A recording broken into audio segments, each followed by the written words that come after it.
From the first day we got together, it's on our wall. Anybody, anywhere, anybody. All right, love you guys. Let's find out where it is tomorrow. Take our show back on the road. Yes, sir.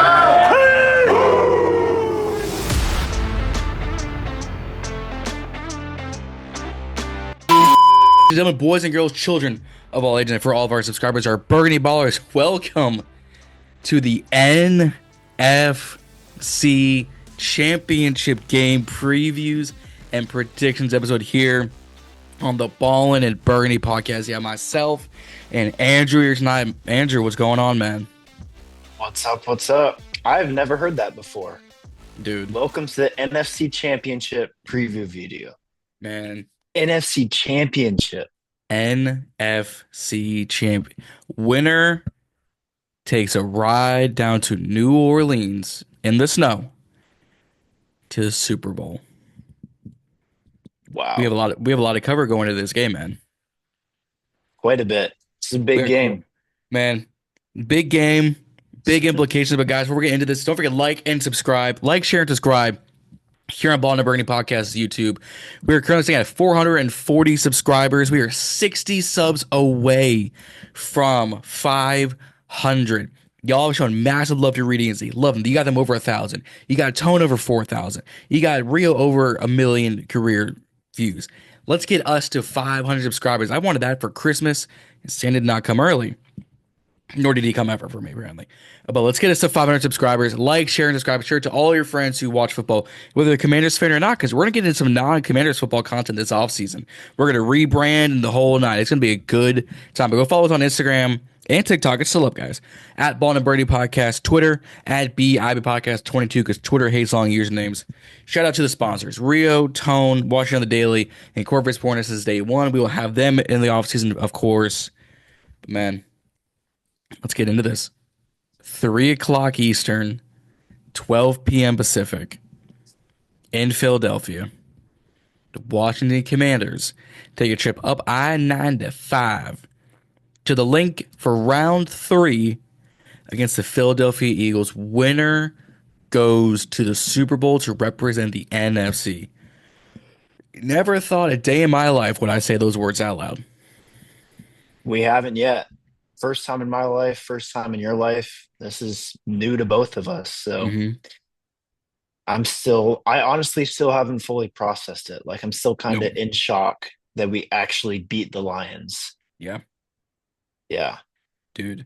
I did not see this coming. We have broken the championship drought. We have not gone to the NFC Championship since that 1991 season where we ultimately won the Super Bowl. Now, I'm not saying that's what's going to happen. I hope it happens, but we no longer hold that title for having been there in the longest time. That now goes to the Dallas Cowboys, so good on y'all.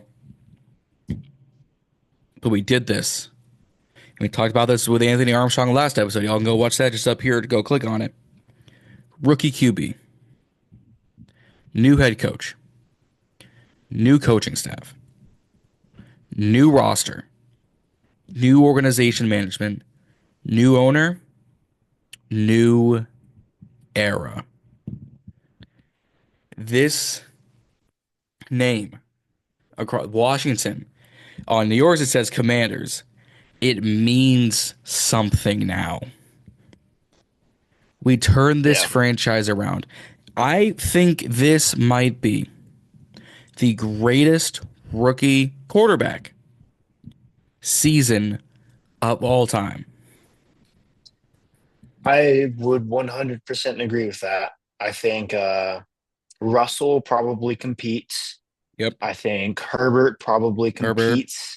Big Ben. I think Luck, Big Ben. Anyone else that's up there? Purdy, maybe? No, not on Jaden's level. No, not Jalen, but he still did well for his rookie season. I'll give him credit for seventh rounder. He did great. But, I mean, top 15 maybe? Maybe.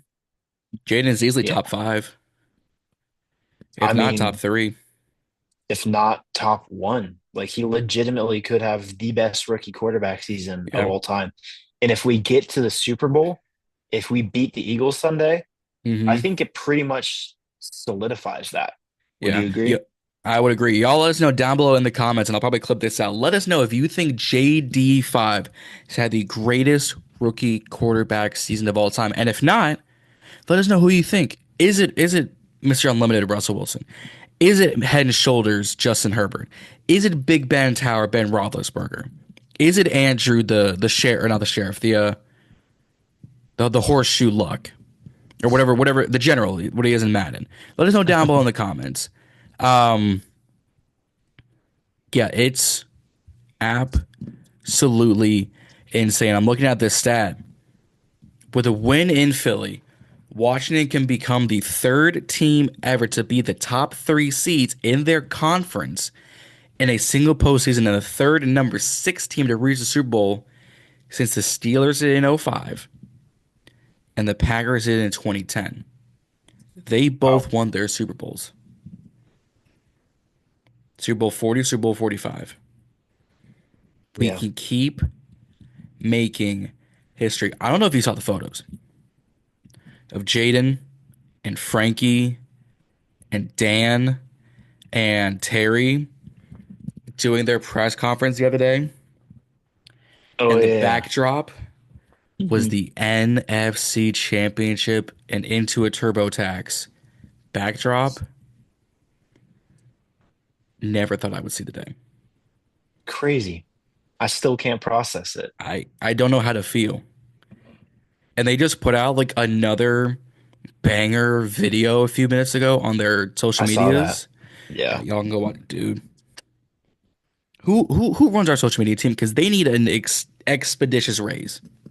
It didn't used to be this good. Like a couple years No. ago, it was just the basic, boring game Run of the mill. scores, injury updates, that stuff. But they totally flipped it around. Probably this season, they got a bunch of new interns, I guess. And they're cooking. And like cooking with hot grease on a summer day. It is hot in the kitchen. But you brought up injuries. Actually, let's scratch that. Going back to history. The Commanders have a chance to take a trip down to the Super Bowl on Sunday, January 26th. Exactly 33 years to the day Washington won Super Bowl 26 or 27 in 1992. The 1991 season, guys, culminates in 1992. That's why 24 season culminates now. That was the year. 33 years to the day. Crazy. And that was against the Bills. Against the Bills. Right? I think that was 31-10, if I'm not mistaken. Might be. It might be. I will look real quick. But the Bills are also still in this. On the AFC side, Chiefs and Bills. How fun would that be to get a Bills Commanders rematch 33 years after? It would be. That was 37-24. My apologies. 37-24. It would be insane. That is the Super Bowl matchup everyone wants. Commanders Bills. Or the very least, a comparable second is Bills Eagles. I'd still watch it. I would root for the Bills. I'd still watch it. No one wants KC. I definitely love the Bills, but I mean, also if KC does win it, Jaden versus Patrick in the Super Bowl, that'd be exciting. Yeah, that would be. I wouldn't mind. I wouldn't mind. I wouldn't mind. Do I want the Chiefs to do a three-peat? Absolutely not. Do I rather the Bills take it? Absolutely. But man, injury time, and it's not all bad for us actually. Could be a lot worse. Sam Cosmi is out because he tore his ACL against Detroit. So prayers up to Cosmi. Hope he has a healthy recovery. That means we should target interior offensive line in the draft or in the offseason, but we'll talk about that post Super Bowl time. Jeff Driscoll, our third string quarterback, Javonte Jean-Baptiste, one of our DNs, and Deron Payne are all questionable going to this game. Deron had that finger. I think he broke it in that Lions game, or it was the Lions or the Tampa Bay game. It was last game, Lions. Last game, yeah. And then JJB is limited with shoulders. He'll be questionable. But Marshawn, Bates, Farrell, Luvu, Sinnott, Wagner, Biadash, Ertz, Hampton, McNichols, Zacchaeus, all healthy, all playing on Sunday.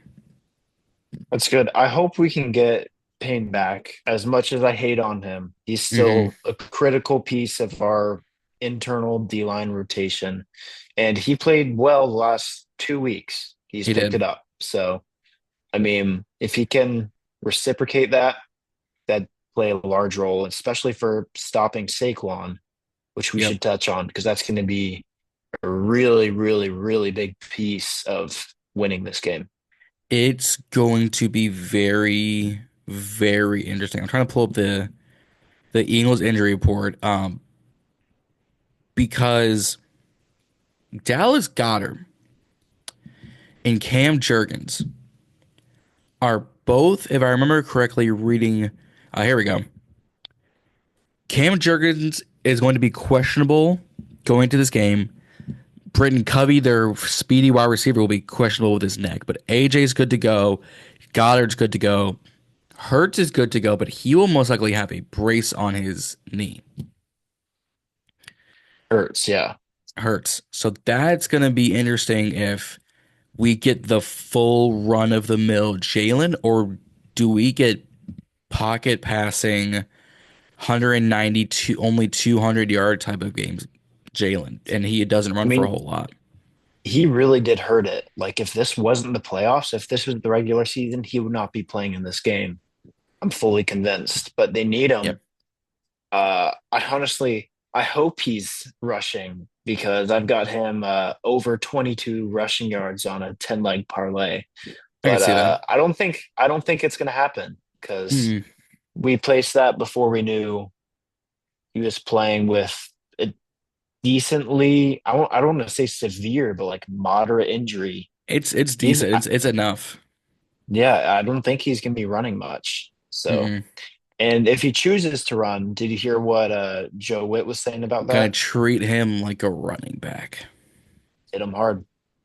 Hit him hard, hit him fast. Yep. Luvu, Wagner, Sainristil, come downhill, bop. Sainristil, I think, is an unsung hero of these playoffs. Pass, multiple pass deflections, 2 picks last game, and he got snubbed for Defensive Rookie of the Year voting. Yeah, he should be a finalist at least. So Cooper DeJean was in the final as one of the finalists, right? Because the NFL put it Hmm. out. The whole nine. Cooper DeJean on the year, 51 tackles, 0 picks, 5 passive breakups, 71.1 reception percentage on 83 targets. Nothing to scoff at. Really good rookie season from Cooper DeJean, and he Great. was their punter kick returner for a good portion of the year. Hmm. Hey, exciting white is a real thing in Philly, and I will give credit where credit deserves. However, Sainristil, 93 tackles, second among all rookies. 4 INTs, second among all rookies. 9 pass breakups, second among all rookies. 61.5 reception percentage on 96 targets. Sainristil went from the nickel to the outside when our defense hasn't played all that well this offseason. Hmm.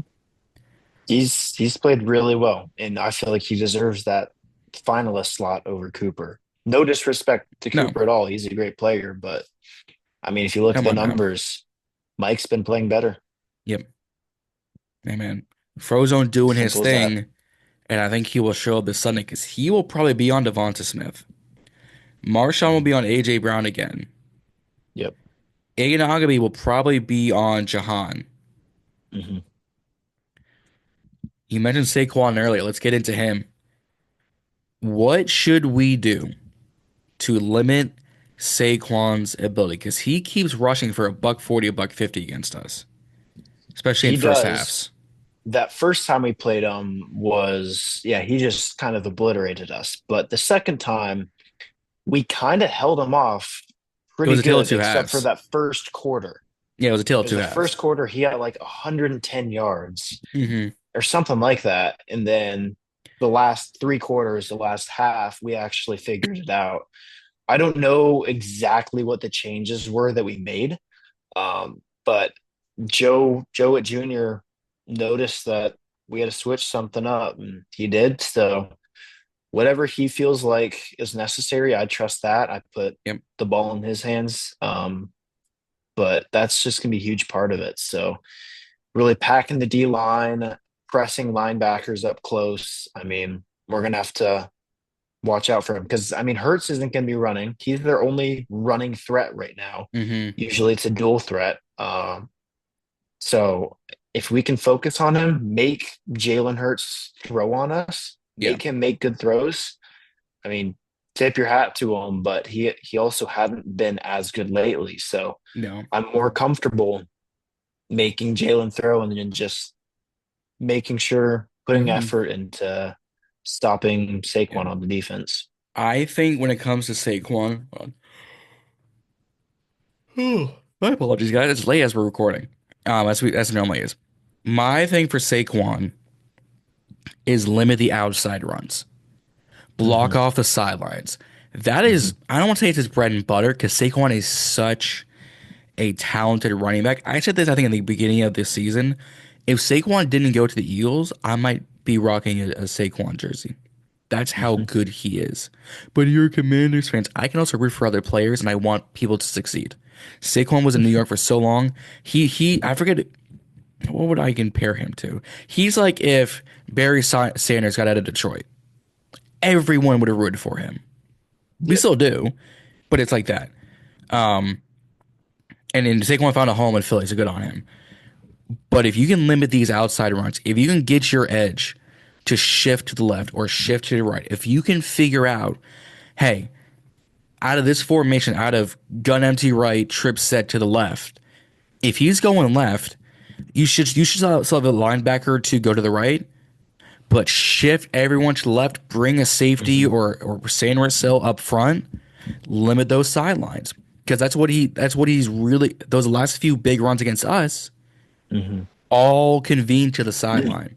All That's a great merge point. into the sideline. That's where he gets all those big plays. I mean, he's very efficient going up the middle. He'll average Very. like 4, 5, 6 yards carry going up the Easily. middle.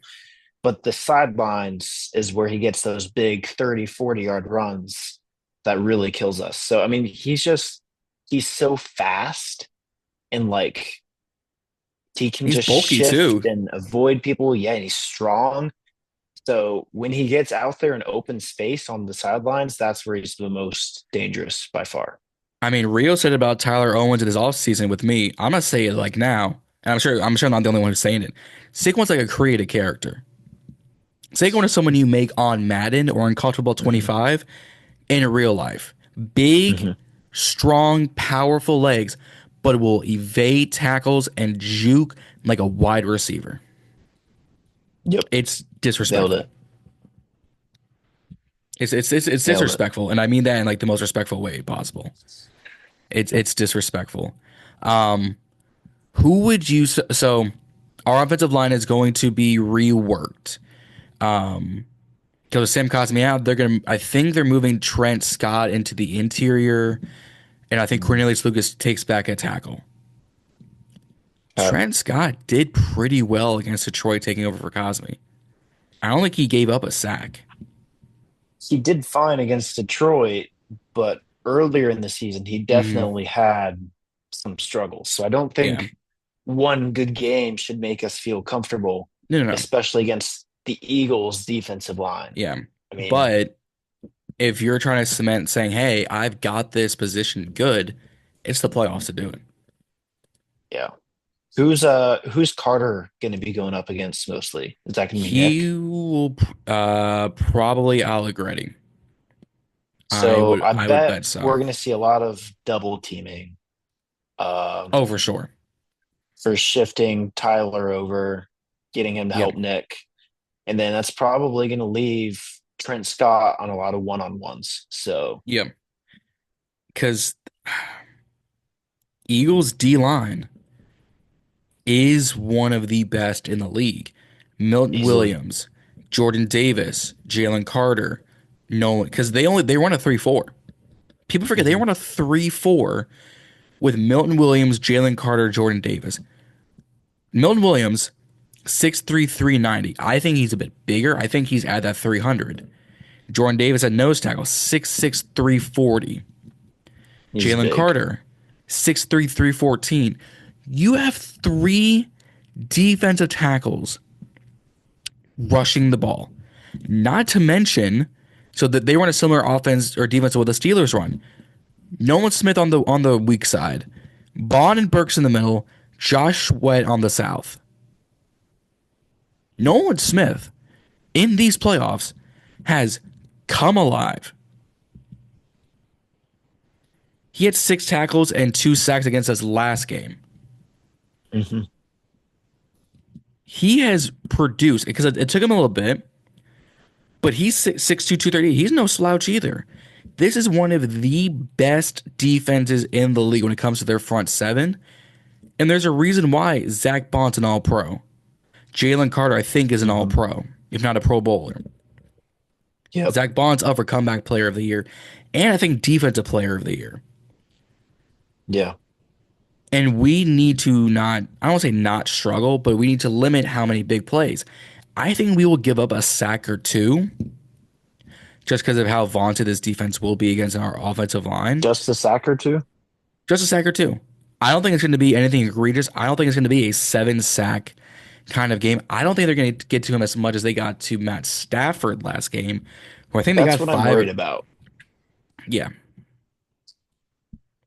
Because if that happens, it's going to be hard to win. Yeah, and they get after the run very easily. Yeah. Yep. So I think this might be a game similar to what we did against Tampa. Is if you can get Jalen to scramble and get a throw on the run, he can juke out a defender and get the first down. He'll throw the ball to Diami, to Terry, to Zacchaeus, to Zach and Eckler and Brian Robinson. I think this is going to be a more air raid offense than I think we're going to be running the ball. If we can get the run game going, cool. But I don't know if we're going to get a 250-yard ground attack from all of our guys. I think we can get 100, 120 combined. Max. But I think the max guy is going to have 50, 48 yards rushing on 12, 13 attempts. Yeah, that's exactly what it's going to be. It's going to be heavy passing, little bit of running. Eagles are going to be ready for that, but I feel like Jaden's probably going to be our most efficient runner as usual. Just because they're going to get pressure on him. He'll find ways to escape, and then he'll run for big plays. So yeah. It's going to be interesting. What would you say is going to be the X factor on offense? On offense, I'm going to say, can I give 2 of them? Yeah. First one is going to be no turnovers. 0. I want to see 1, definitely not 2. I want to see 0 the entire game. Every team right now that's remaining in the postseason, the Chiefs, the Bills, Eagles, and us, have 0 turnovers in the postseason. So that's wild card, that's divisional, and then hopefully that's this game. Yep. If we're turning the ball over, if we're giving the Eagles offense the ball back, I don't trust our defense enough. So we have to hold on to the ball like we have been doing. And if we have long drives, if they're efficient, if we're putting up points, we've got a shot. My second one is our offensive line needs to hold up enough against the Eagles' defensive line. So I acknowledge they're going to get pressure. They're probably going to get a few sacks. But we need to give Jaden the opportunity to escape, to make throws, to scramble. We need to give him enough time. I would agree. I would say X factor on offense. I agree with the no turnovers. I think getting the ball out fast. Make your routes, a quick slant and a go, and Jaden's got to get that ball out quick. Quick reads, quick throws. Quick reads, quick throws. If you hold and hold, if you have time, cool. But if your line's collapsing, scramble or throw it away. Scramble or throw the check down. We can't be having, tip drill interceptions because we had 2 of those against Philly last time. Mm-mm. We can't have balls go through hands for fumbles. We need those. On defense, and we'll just transition right into defense. Ironically, it's going to be turnovers.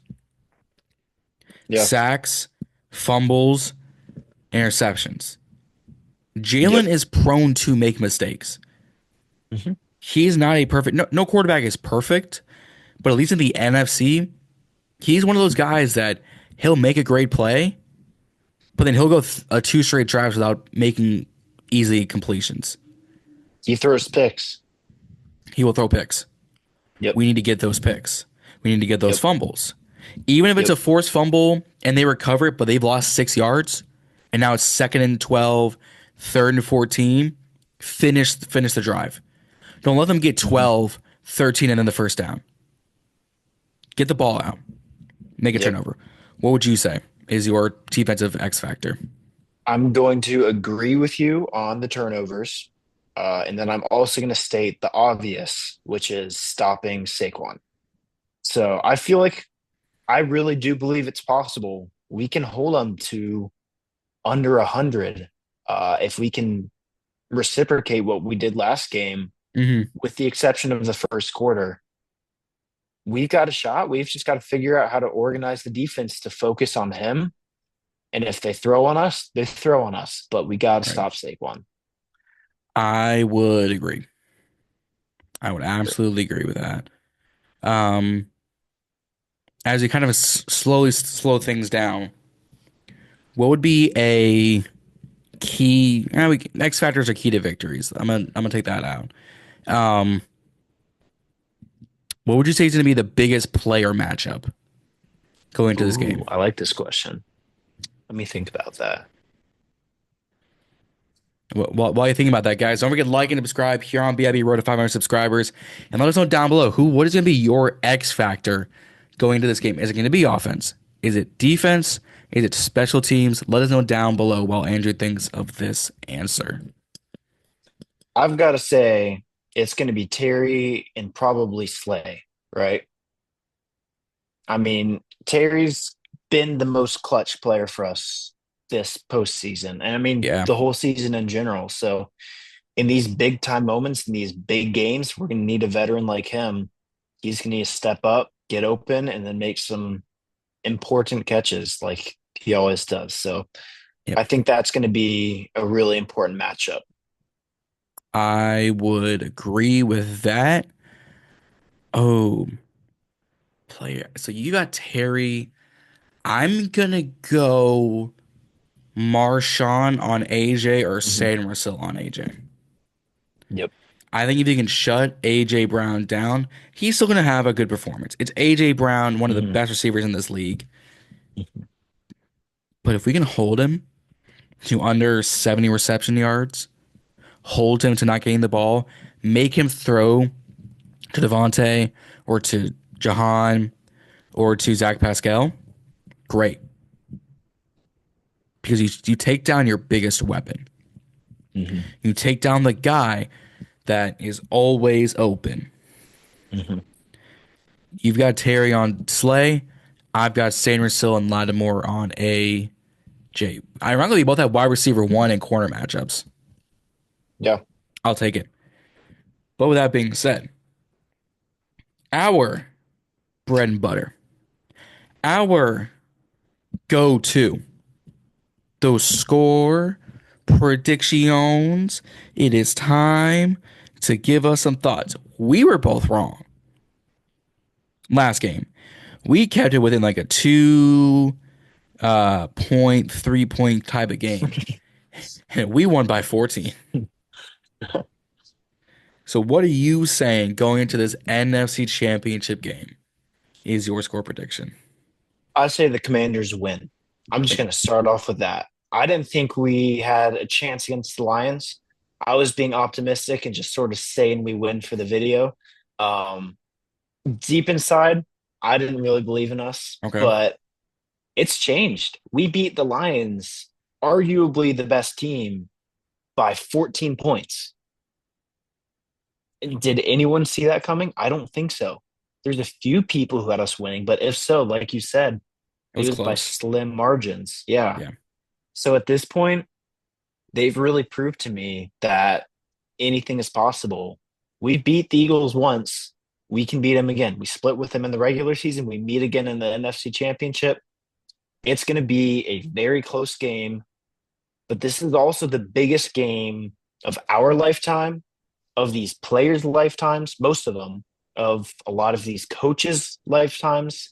This is huge for everyone, and they're going to want to win. They're going to come in, they're giving it everything they have, and they're going to win this football game. Yep.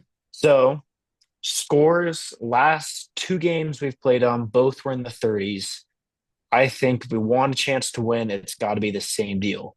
I think we score 37, Okay. and they score 34, and we get a last-second Zane Gonzalez field goal to take the lead and go to the Super Bowl. Super Bowl.